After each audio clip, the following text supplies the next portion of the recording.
नमस्कार, मुद्दा देख रहे हैं आप। मैं हूं आपके साथ नेहा दुबे। भारत के विदेश मंत्री डॉक्टर एस जयशंकर का पाकिस्तान का दौरा करने के बाद पाकिस्तान के सुर बदले हुए नजर आ रहे हैं। पाकिस्तान की सत्ताधारी पार्टी PMLN के नेता नवाज शरीफ ने तो भारत के साथ रिश्तों को सुधारने की सार्वजनिक तौर पर अपील भी कर डाली है। पाकिस्तान के पूर्व प्रधानमंत्री नवाज शरीफ ने तो यहां तक कह दिया है कि भारत और पाकिस्तान को अब अतीत को भुलाकर आगे की तरफ देखना चाहिए, बढ़ना चाहिए और अच्छे पड़ोसी की तरह रहना चाहिए। उन्होंने कहा कि हमने 70 साल इसी तरह लड़ाई करते हुए बिताएंगे और हमें इसे अगले 70 सालों तक नहीं लेकर जाना चाहिए। शरीफ की इस टिप्पणी को भारत से रिश्तों को सुधारने की एक पहल के रूप में देखा जा रहा है।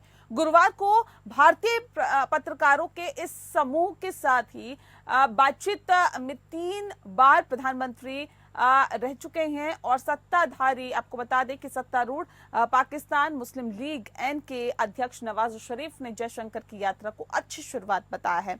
साथ ही साथ दिसंबर 2015 में प्रधानमंत्री नरेंद्र मोदी की लाहौर की अचानक यात्रा की सराहना करते हुए शरीफ ने कहा कि वे दोनों देशों के बीच संबंधों में लंबे समय से जारी ठहराव से खुश नहीं हैं और उम्मीद जताई कि दोनों पक्षों को सकारात्मक दृष्टिकोण के साथ आगे बढ़ना चाहिए। नवाज ने कहा कि हम अपने पड़ोसियों को नहीं बदल सकते, ना ही पाकिस्तान और ना ही भारत।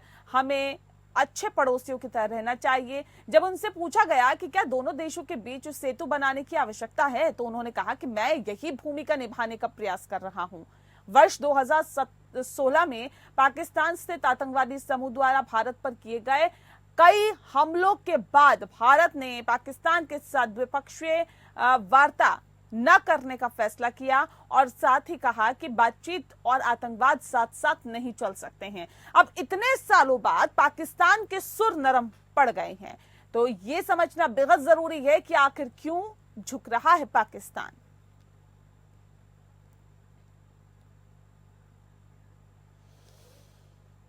क्या पाकिस्तान पर भरोसा किया जा सकता है? क्या पाकिस्तान भरोसे लायक है? क्यों आखिर पाकिस्तान झुक रहा है? क्यों चाहता है कि भारत और पाकिस्तान के रिश्ते बेहतर हो? क्यों चाहता है कि अब पड़ोसी देशों के साथ रिश्ते बेहतर किए जा सके? जो 70 सालों से होता हुआ आया है वो अगले 70 सालों तक ना हो, इसके लिए पाकिस्तान की तरफ से जो बयान आया, जाहिर तौर पर उसके कई मायने निकाले जा रहे हैं। और क्या ये भी समझा जाए कि पाकिस्तान का घमंड अब चूर चूर हो गया है? जिस घमंड में कहीं ना कहीं बैठा हुआ था पाकिस्तान, वो अब घमंड चूर हो गया है। आर्थिक हालात पहले से ही बदतर है, पड़ोसी देशों के साथ रिश्ते बेहतर नहीं हैं। एक चाइना के आधार पर अगर उछलने की बात यहां पर की जाए तो जाहिर तौर पर चाइना भी अपना हित देखता है और इन तमाम चीजों को देखें तो ये कहा जा सकता है कि अब उन हालातों में है पाकिस्तान कि वो अब अपने पड़ोसी मुल्कों के साथ रिश्तों को बेहतर करने की कवायदों में जुट गया है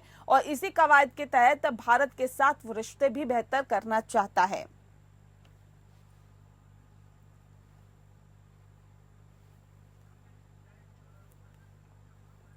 और खास मेहमान हमारे साथ फिलहाल जुड़ गए हैं ज्यादा तफसील से चर्चा करने के लिए। उनसे आपका परिचय करा देते हैं। इस वक्त हमारे साथ रिटायर्ड कर्नल दिनेश शर्मा जी हैं, रक्षा विशेषज्ञ। सर, बहुत बहुत स्वागत है आपका। हमारे साथ हरिमोहन कौशिक जी भी जुड़ गए हैं, विदेशी मामलों की जानकार है। सर, बहुत स्वागत है आपका।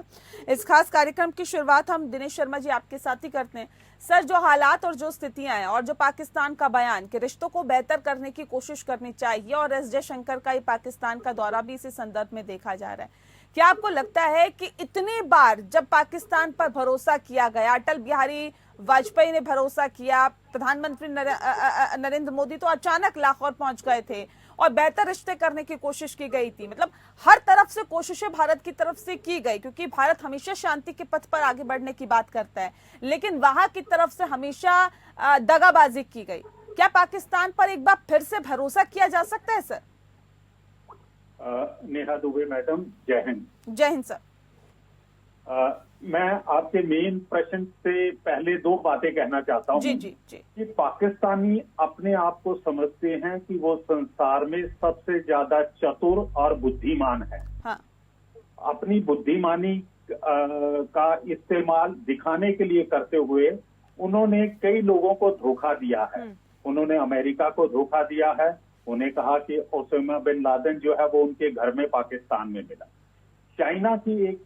चाइना में 2015 के दौरान इन्होंने ऐलान किया था कि पाकिस्तान आर्मी एक स्पेशल सिक्योरिटी डिवीजन को तैयार करेगी जो गिलगित बाल्टिस्तान से लेकर गवादर तक चाइनीज वर्कर्स, चाइनीज इंजीनियर्स को सुरक्षा प्रदान करेंगे।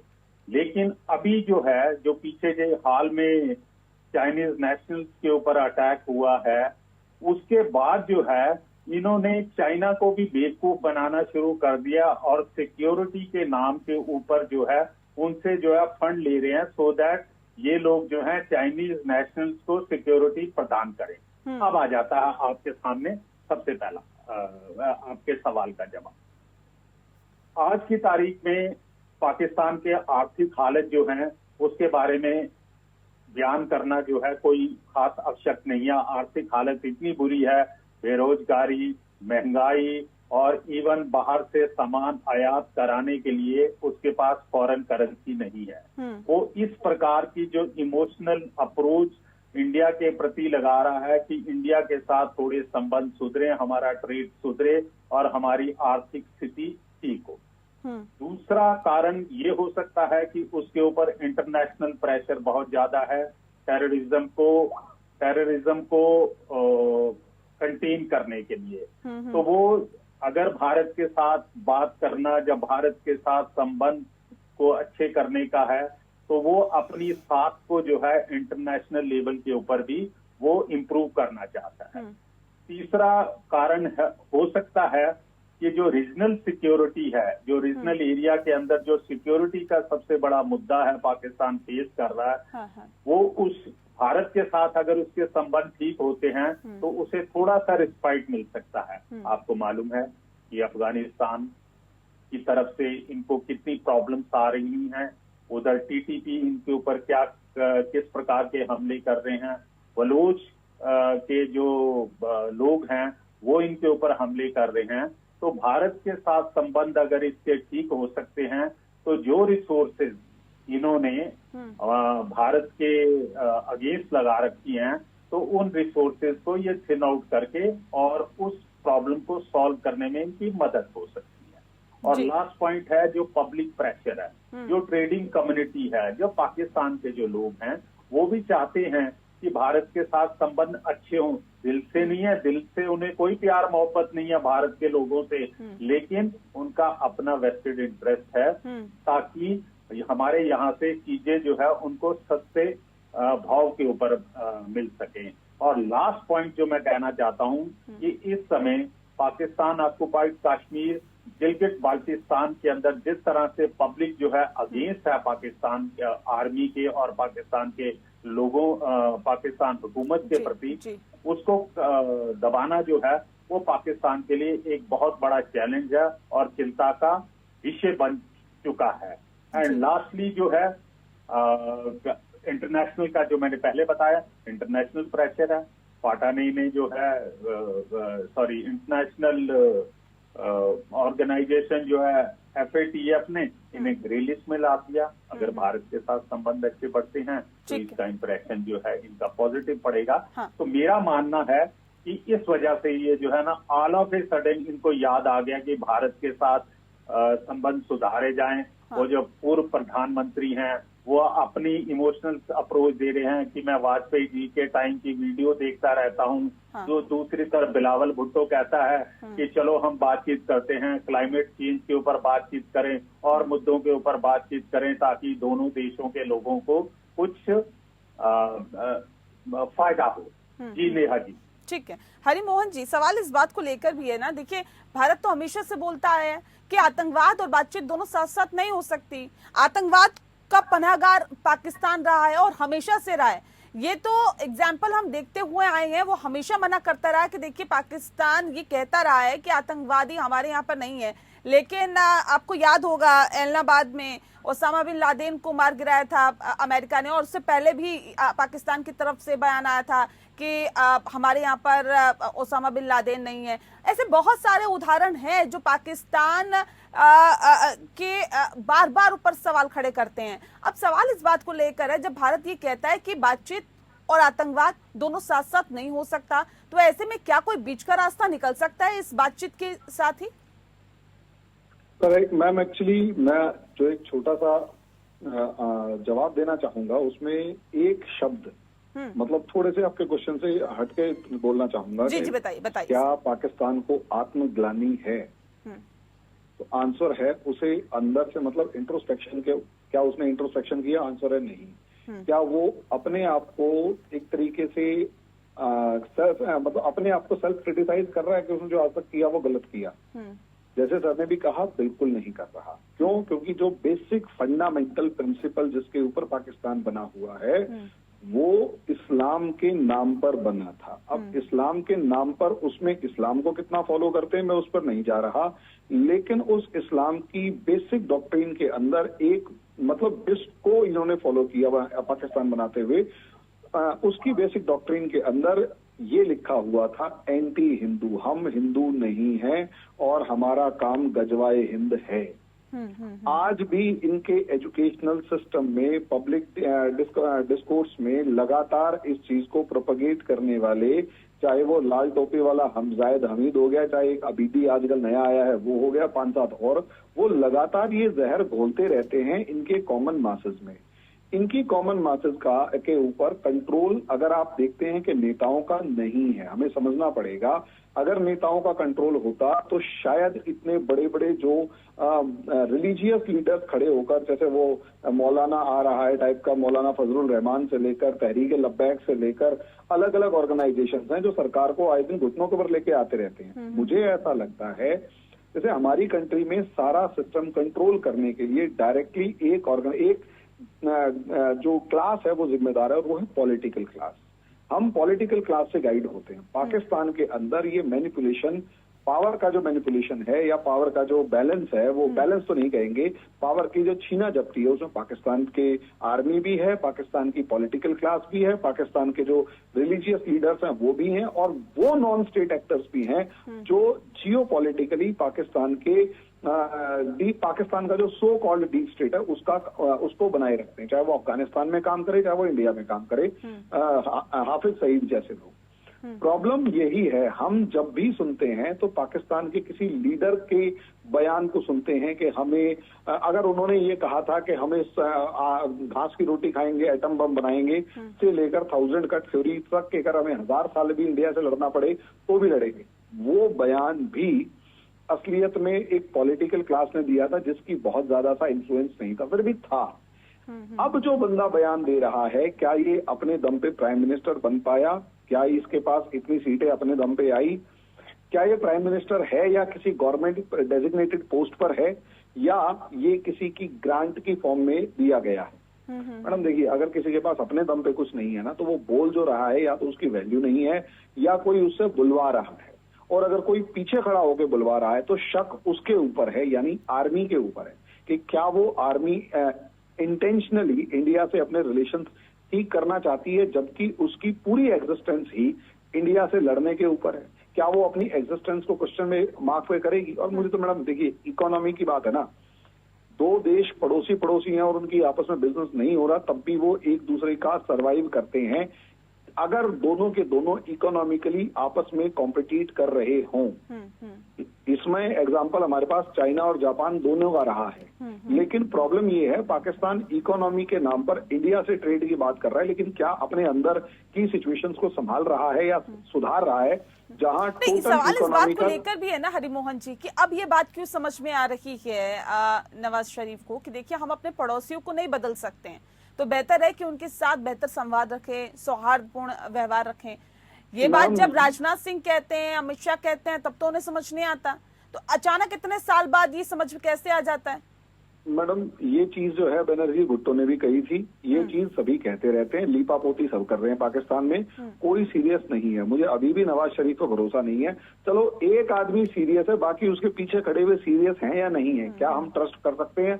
मुझे नहीं लगता, और उनके सीरियस एफर्ट्स मुझे दिखाई भी दे रहे। फ्रेंकली मुझे यही कहना है, क्योंकि ये चीज बेनजीर भुट्टो के टाइम से लगातार सुनते हुए आ रहे हैं और अभी भी सुन रहे हैं, और तब भी क्या स्टेप्स उठाई जाएंगी, कुछ भी नहीं।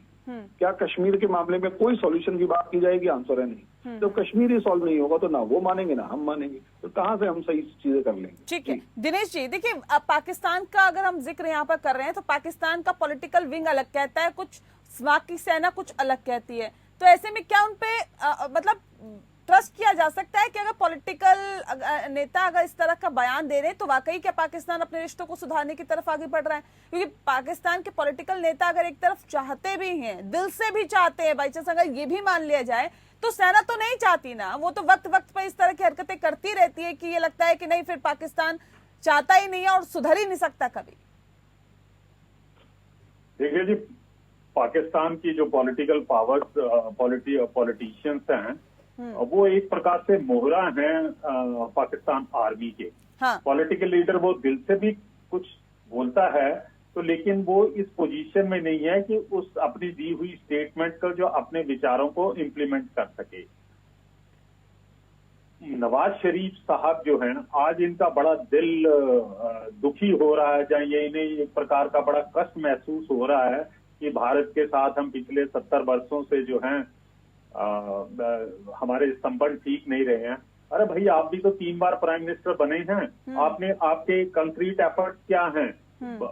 वर्ल्ड बॉडी के साथ तो आप इलेक्टेड प्राइम मिनिस्टर हैं, आपने अपना जो है प्रभाव क्यों नहीं छोड़ा? आपने आर्मी को क्यों नहीं कंटेन करने की कोशिश की? आपने क्यों नहीं आर्मी को फोर्स किया कि वो अपना बैरक में जाएं और उनका काम है इंटरनेशनल बॉर्डर के ऊपर देश की इंटेग्रिटी और सॉवरेनिटी को रोकना है? ये सब बेकार की बातें हैं, मेरा मानना है जो एज ए इंडिविजुअल, ये सब बेकार की बातें हैं। और जैसा हमारे साथी कौशिक साहब ने एक्सप्लेन कर दिया कि आप नवाज शरीफ साहब की आज की तारीख में स्थिति क्या है, वो तो एक प्राइवेट सिटीजन की तरह बात कर रहे हैं ना हमारे पत्रकारों के साथ। अगर आपकी मंशा एक्चुअली में पाकिस्तान एस्टेब्लिशमेंट की मंशा अगर वाकई में ही हमारे से प्यार उनका उमड़ पड़ा है या अच्छे संबंध बनाते हैं, तो लेटेस्ट तो 2 दिन पहले की है, 2 दिन पहले की घटना है, जिस समय हमारे फॉरेन मिनिस्टर साहब एससीओ की मीटिंग में अपनी भाषण दे रहे हैं, तो उस समय जो है पाकिस्तान के जो टीवी है उनके भाषण को म्यूट कर दिया गया। अरे भाई, आपकी कथनी और करनी में तो आपके द्वारा प्रस्तुत किए हुए एग्जाम्पल जो है वो हमें करते हैं। यहाँ तक मेरा मानना है, जब तक पाकिस्तान आर्मी को कंटेन नहीं किया जा सकता, किसी भी हालत के अंदर हमारे इनके साथ संबंध नहीं सुधर सकते हैं, क्योंकि पाकिस्तान आर्मी के मुंह में खून लग चुका है। वो लोग पूरी तरह से जो है इनके सिस्टम में घुस चुके हैं। They know the power and if they have a very good relation with Pakistan, तो पाकिस्तान की आवाम पूछने लग पड़ेगी भाई ये 2 नेशन थ्योरी का क्या मतलब था? ये पाकिस्तान की आर्मी जो है उसके ऊपर हम ये इतना दुनिया भर का बजट जो है हम उनके ऊपर खर्च कर रहे हैं, वो हम डेवलपमेंट के ऊपर लगाएं? तो पाकिस्तान आर्मी कभी भी नहीं ये चाहेगी कि उनके जो है शानो शौकत के ऊपर किसी प्रकार का जो है कट लगे। जी नेहा जी, ठीक है हरिमोहन जी, क्योंकि ये भी कहा जा रहा है कि देखिए जो चाइना चाहता है वो करा लेता है पाकिस्तान के जरिए, तो क्या ये एक चाइना की चाल भी हो सकती है कि वो पाकिस्तान के जरिए भारत से संबंध सुधार के अपना हित साधे? देखिए मैम, देखिए पाकिस्तान एक प्रोजेक्ट है ब्रिटेन और अमेरिका का जी, बाद में उसमें चाइना ने अपने स्टेक्स एस्टेब्लिश कर लिए, वो एक अलग मैटर है। लेकिन हमें ये मानना पड़ेगा कि क्या इंडिया को खुश देखना चाहता है चाइना? तो आंसर है नहीं। या इंडिया को ग्रो करते हुए देखना चाहता है? तो आंसर है नहीं। क्या America, Canada, western countries India को आगे तरक्की करते हुए देखना चाहते हैं? तो नहीं। हाँ, उनका एक लेवल अलग अलग है कि अमेरिका इंडिया को इस तरीके से देखना चाहता है कि भाई देखो, कंट्रोल्ड मैनर में सिर्फ इतना ताकतवर हो कि चाइना से लड़ता रहे, लेकिन इतना ताकतवर ना हो कि यूरोप और अमेरिका को कंट्रोल कर सके या उसको चैलेंज कर सके। अब चाइना भी इसी तरीके से चाहता है कि इंडिया इतना छोटा और कमजोर हो जाए कि चाइना के सामने कभी खड़ा ना हो पाए।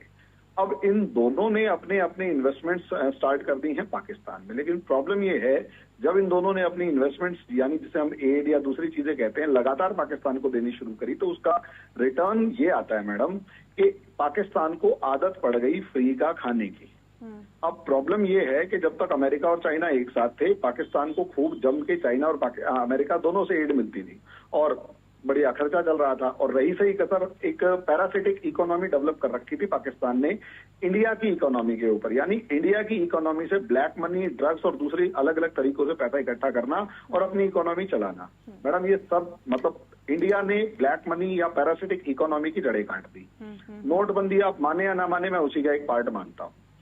चाइना और अमेरिका जो किसी टाइम पर एक साथ थे यूएसएसआर के टाइम पर, अब वो चाइना और अमेरिका 2013 में आमने सामने आकर खड़े हो गए, जिस दिन से बीआरआई बनना शुरू हो गया। पहले जो चाइना और अमेरिका एक साथ मिलकर काम करते थे पाकिस्तान के साथ, अब दोनों के दोनों पाकिस्तान के अंदर लड़ रहे हैं, खींचातानी कर रहे हैं। इसीलिए आप देखोगे पहली बार, उससे पहले जुल्फिकार अली भुट्टो के टाइम पे हुआ था, लेकिन उसके बाद अब पहली बार ऐसा दिखाई दे रहा है कि पाकिस्तान जो है उसके अंदर एक प्राइम मिनिस्टर जेल के अंदर है और दूसरा जो है उसके साथ वह फैज हमीद जो है वो भी जेल के अंदर डाल दिया गया।